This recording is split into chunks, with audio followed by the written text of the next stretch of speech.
विपक्ष का नेता तक वो नहीं बढ़ा पाए, जबकि विपक्ष का नेता संवैधानिक जरूरत भी है। आपको बता दें कि सरकार में कई कमेटियों में विपक्ष का नेता बैठता है, कई अपॉइंटमेंट में उसकी सलाह जरूरी होती है, तो ये संवैधानिक जरूरत भी है विपक्ष का नेता। विपक्ष का नेता ही नहीं बना पाए तो क्या आगे बढ़ेंगे? जो भी अपने करें इंटरनल। हरियाणा के जेल, पर्यटन और सहकारिता मंत्री अरविंद शर्मा शनिवार को गोहाना पहुंचे, जहां उन्होंने प्रधानमंत्री नरेंद्र मोदी के 11 साल पूरे होने पर बीजेपी कार्यकर्ताओं के साथ बैठक की।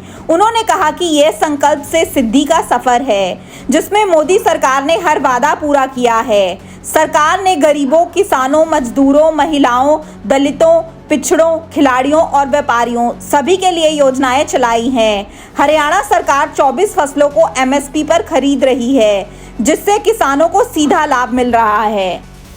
उन्होंने कहा कि 2014 के बाद भारत में बड़े बदलाव आए हैं। ऑपरेशन सिंदूर इसका बड़ा उदाहरण है, जिसमें 22 अप्रैल को निर्दोष लोगों की हत्या के बाद हमारी सेना ने पाकिस्तान में 9 आतंकी ठिकाने नष्ट किए। प्रधानमंत्री मोदी के नेतृत्व में देश ने आतंकवाद के खिलाफ कड़ा जवाब दिया। कोरोना काल में भी प्रधानमंत्री ने गरीबों को मुफ्त राशन दिया और उज्ज्वला जल योजना और हाईवे निर्माण जैसी योजनाओं से जनता को राहत दी। राहुल गांधी द्वारा सीज फायर पर सरकार की आलोचना पर मंत्री शर्मा ने कहा कि यह कोई युद्ध नहीं, बल्कि आतंकवाद के खिलाफ कार्रवाई थी। कांग्रेस की हालत पर बोले कि वह आज तक नेता प्रतिपक्ष तक तय नहीं कर पाए हैं। विपक्ष का नेता सरकार के कामों में भागीदारी करता है, लेकिन कांग्रेस में ऐसा कुछ नहीं दिखता। दादा गौतम से विवाद पर कहा कि वह हमारे बड़े भाई हैं और उनका हमेशा सम्मान किया है, आगे भी करते रहेंगे। एनडीए सरकार के 11 साल पूरे होने पर माननीय प्रधानमंत्री मोदी जी के नेतृत्व में 11 साल, हरियाणा में नायब सिंह सैनी जी के नेतृत्व में तीसरी बार सरकार बनकर के 11 साल पूरी कर रही है। इससे पहले माननीय मनोहर लाल जी रहे। इसमें संकल्प से सिद्धि जो हमारे पुराने हमारे नेता थे, जिन्होंने भारतीय जनता पार्टी को आगे बढ़ा जनसंघ के समय से, उसके बाद भारतीय जनता पार्टी, पंडित दीनदयाल उपाध्याय जी, श्यामा प्रसाद मुखर्जी जी, उनकी जो सोच थी, उस सोच को आगे बढ़ाते हुए भारतीय जनता पार्टी ने जो काम किया, सरकार ने जो काम किया है, उसी का ये संकल्प से सिद्धि कि उनका मान्य परम आदरणीय पंडित दीनदयाल उपाध्याय जी की सोच थी कि जब तक सरकार, कोई भी सरकार हो, उसकी योजनाओं का लाभ अंत्योदय आखिरी छोर तक जब तक नहीं जाता है, तो उन योजनाओं का ज्यादा लाभ, ज्यादा फायदा नहीं होता है। भारतीय जनता पार्टी ने मोदी जी के नेतृत्व में यही काम सबसे बड़ा किया। माननीय नड्डा जी, माननीय नायब सिंह सैनी जी, मोहनलाल जी कि आखिरी छोर तक योजनाओं का लाभ मिले, और उसमें 100% सरकार और पार्टी इसमें कामयाब हुई। आज सभी योजनाओं का लाभ आखिरी छोर तक मिला। हर एक वर्ग के लिए योजनाएं हैं, चाहे वो किसान है, खेती और मजदूर है, गरीब है, दलित है, बैकवर्ड है, ओबीसी है, कर्मचारी है, व्यापारी है, हर तबके के लिए, महिलाएं हैं, बुजुर्ग हैं, स्वतंत्रता सेनानी, शहीदों के परिवार, खिलाड़ी, हर एक तबके को, हर एक कैटेगरी को, हर एक वर्ग को इसका लाभ, बराबर इसका लाभ मिल रहा है। तो मैं ये कहूँगा, अलग अलग योजनाएं किसानों के लिए योजना ले, किसान सम्मान निधि, हरियाणा एक कदम आगे बढ़ करके 24 फसलों पर एमएसपी पर फसल खरीदना, एक भी दाना किसान का बाकी नहीं छोड़ना, ये संकल्प है हरियाणा सरकार का, और ये संकल्प है ऊपर मोदी जी का कि हर वर्ग को योजनाओं का लाभ मिले, हर वर्ग के लिए योजनाएं बने, हर वर्ग के लिए। और एक और चीज है कि 2014 के बाद जिस तरह से देश तेज गति से बदला है, बदलाव हुआ है, हर एक कैटेगरी में बदलाव हुआ है, और इस बदलते भारत की जो तस्वीर अब जो ऑपरेशन सिंदूर के बाद देखने को मिली, लोगों को ये निश्चित हो गया, लोगों को ये 100% हो गया कि यस, अब मेरा भारत बदलता भारत नहीं, अब मेरा भारत विकसित भारत की तरफ तेजी से कदम बढ़ रहा है। आप देखें ऑपरेशन, जिस तरह से पाकिस्तान ने घिनौना काम किया आपके पुलवामा में, कितना इसमें पहलगांव में, कितना घिनौना काम पहलगांव में 22 अप्रैल को पाकिस्तान ने कराया, कितना घिनौना काम। उसका बदला नहीं कहूँगा मैं, लेकिन माननीय प्रधानमंत्री मोदी जी ने बिहार में एक स्टेटमेंट दी थी कि अब समय आ गया, पूरा देश गुस्से में था कि अब समय आ गया है, आतंकवाद और आतंकवादियों को कुचलने का समय आ गया है।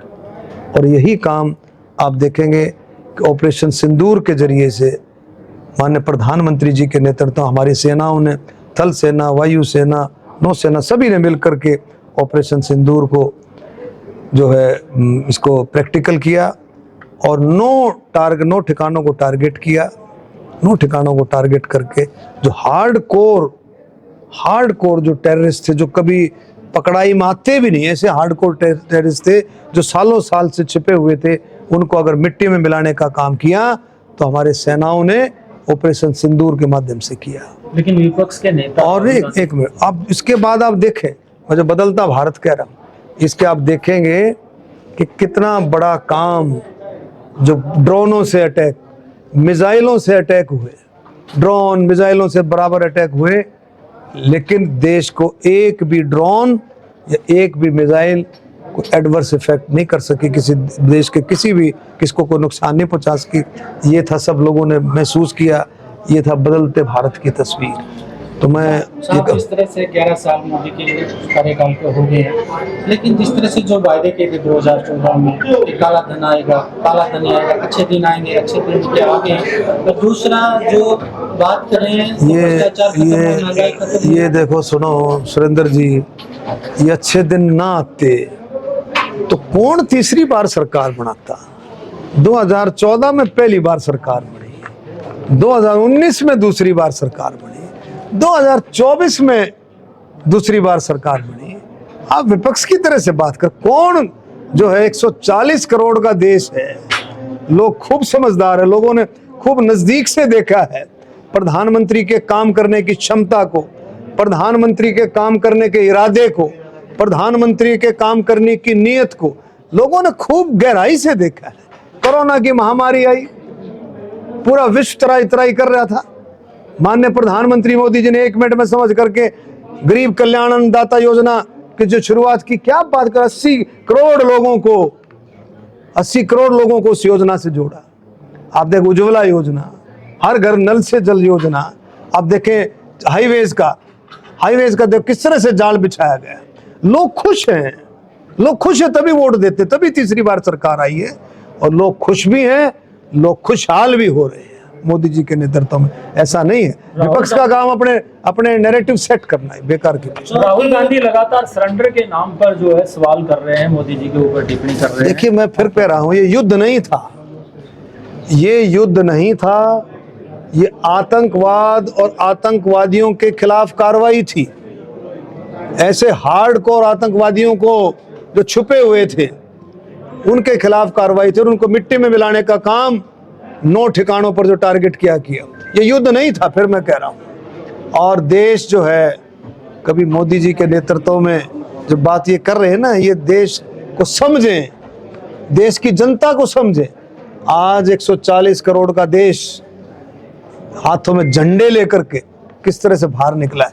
वो कोई पार्टी का प्रोग्राम नहीं था, कोई भारतीय जनता पार्टी, वो देश का प्रोग्राम था, देश के नागरिकों का प्रोग्राम था। देश के नागरिकों ने, किसानों, सैनिकों का सम्मान किया, सैनिकों का सम्मान में, सैनिकों की जाबाजी के लिए, सैनिकों की बहादुरी के लिए ये तिरंगा यात्रा निकाली। राहुल गांधी हरियाणा में है, कांग्रेस नेताओं के साथ मीटिंग की, संगठन को मजबूत करने की बात की। देखिए, उनका अपना ये काम है पार्टी का, लेकिन आप इस बात से अंदाजा लगा सकते हो, आज कितने महीने हो गए विपक्ष का नेता तक वो नहीं बना पाए, जबकि विपक्ष का नेता संवैधानिक जरूरत भी है।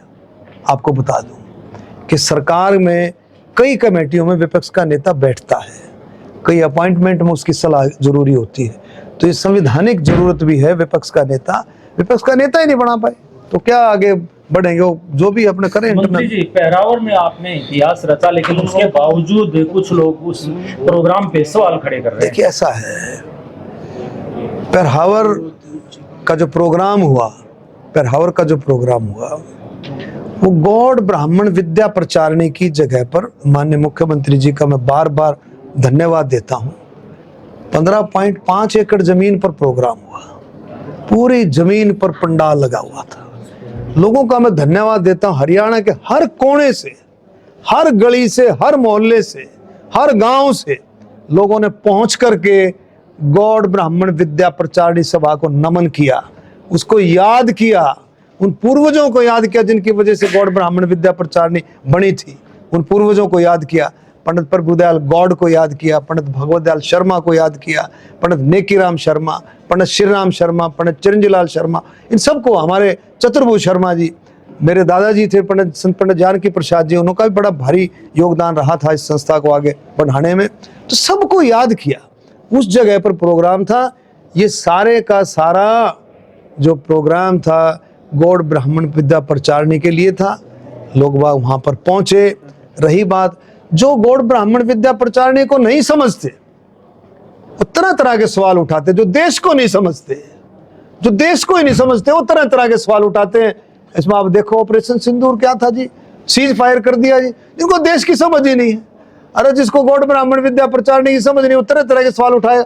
वो लोग, वो जो जिससे जुड़े हुए, उनसे पूछो, जा करके उनसे पूछो। 50 साल के बाद गौड़ ब्राह्मण विद्या प्रचारणी में कोई एक नया काम शुरू हुआ है। गौड़ ब्राह्मण विद्या प्रचारणी में मैं उन लोगों का भी, मैं कहूँगा, मैं सबका धन्यवाद करता हूँ और उन लोगों से अपील करता हूँ जो सवाल करते हैं।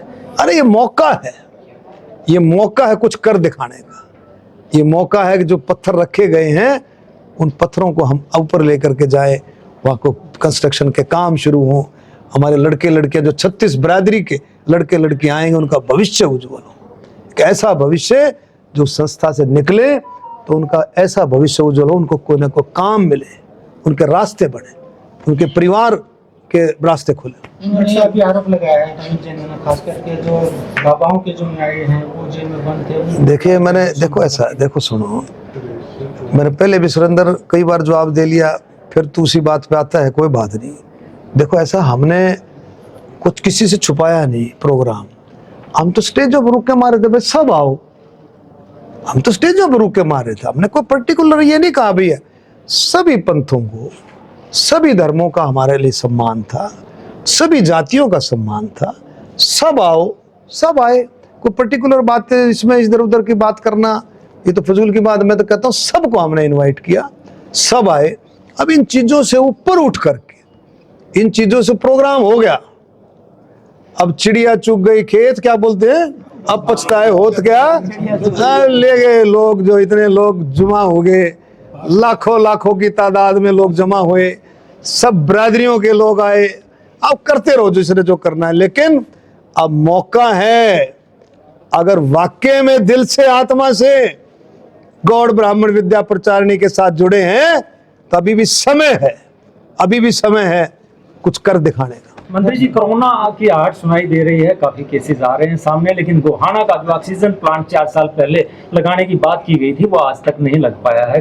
क्या नहीं, जिसमें ऐसा है, सरकार गंभीर है और मीटिंगें, बार मीटिंगें चल रही हैं। हमारी हेल्थ मिनिस्टर भी मीटिंग ले रही है। पूरा प्रशासन चौकस है, जहां जहां कुछ रह रहा है, कमी रह रही है, उसको पूरा किया जाए। 11 साल के उपलक्ष्य में अब क्या कार्यक्रम रहेंगे? सारे हमारे कार्यकर्ता, एक एक कार्यकर्ता प्रधानमंत्री मोदी बन करके, नायब सैनी बन करके, मनोहर लाल खट्टर बन करके, मोहनलाल बड़ौली बन करके, एक एक कार्यकर्ता जाएगा और 11 साल की उपलब्धियों को लोगों के सामने बताएगा। ऑक्सीजन दादा को नाराज नजर आ रहे हैं, कनेक्शन नहीं हो रहा है। आज नहीं कह रहा हूँ, पहले भी कहा है, वो हमारे बड़े भाई हैं, उनका सम्मान हमारे दिल में है और उनके सम्मान में आगे भी हम उनका सम्मान करेंगे। वो हमारे पारिवारिक सदस्य, परिवार में समाज के अंदर पारिवारिक सदस्य, समाज 36 बिरादरी के साथ बनकर के समाज, हमारे दिल में कोई मनमुटाव नहीं। अब 12वीं पास छात्र छात्राओं के लिए नर्सिंग ऑफिसर बनना हुआ बिल्कुल आसान। ANM, GNM, BSc nursing, post BSc nursing course में दाखिला ले व बेहतरीन भविष्य बनाएं। आज ही स्क्रीन पर दिए नंबर पर कॉल करें। दीप नर्सिंग एकेडमी, छोटू राम चौक, सोनीपत। अपने शहर की हर ताजा खबर के लिए हमारे चैनल SNA न्यूज को सब्सक्राइब करें, लाइक करें, कमेंट करें व शेयर करें। बेल आइकन दबाना ना भूलें। हमारे अन्य सोशल मीडिया प्लेटफॉर्म्स पर भी हमें फॉलो करें।